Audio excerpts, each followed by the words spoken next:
According to MAD, Mothers Against Drunk Driving, every 53 minutes in the United States, a person loses their life due to an impaired driver. The National Highway Traffic Safety Administration reported last year that 10,322 people lost their lives due to impaired drivers on the nation's highways. And the Tennessee Highway Patrol reported even last year that in this state alone, just over the Memorial Day holiday weekend, 8 people lost their lives. As law enforcement officers, you have many obligations, but one of your priority obligations has to be detection of DUI drivers.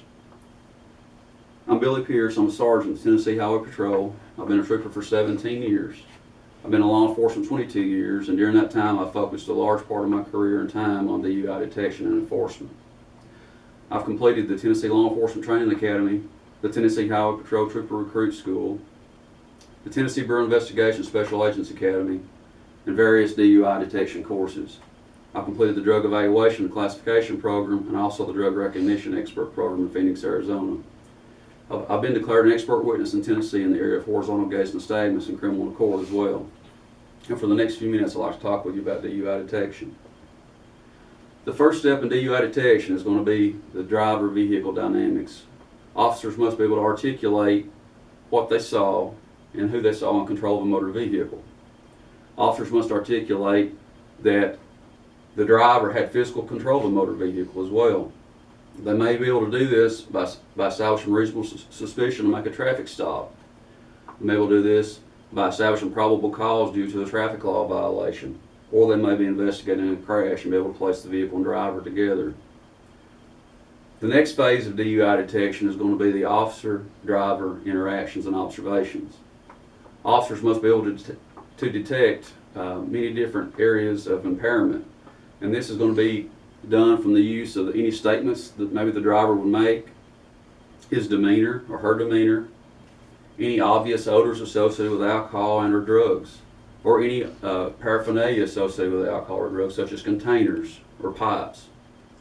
This can be done as well on the person as well on the vehicle. You must be observant as far as any damage to the vehicle due to a crash, any odors associated with the vehicle due to drugs or alcohol, or any open containers in plain sight or drug paraphernalia. The next phase of DUI detection is going to be the use of standardized field sobriety tests. The National Highway Traffic Safety Administration promotes 4 standardized field sobriety tests, and we as officers use this battery of tests. The reason we use them is that they've been scientifically researched, tested, and validated, and are upheld in courts in the United States. Those tests are the horizontal gaze nystagmus, the walk and turn, the one-leg stand, and the finger to nose. Prior to administering these tests, officers must be skilled and trained in these tests. Officers must be able to evaluate the individual, make sure they're physically capable of performing the test, and if they're mentally capable of performing the tests. Once they've done this, they can administer the tests. The officers then make notes of clues that they see during the test, and they make a determination on each test if the subject was able to perform the test proficiently.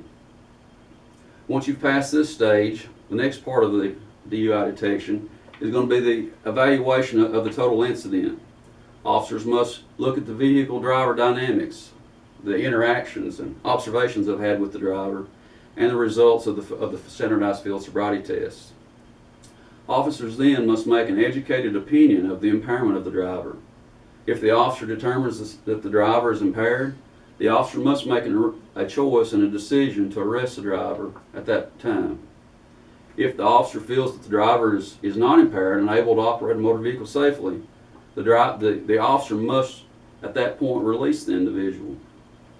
In conclusion, you can see that DUI detection is not a very simple process, but it is very important and it's essential.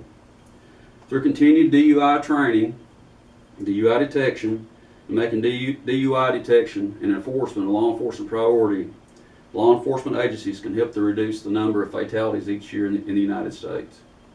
Thank you.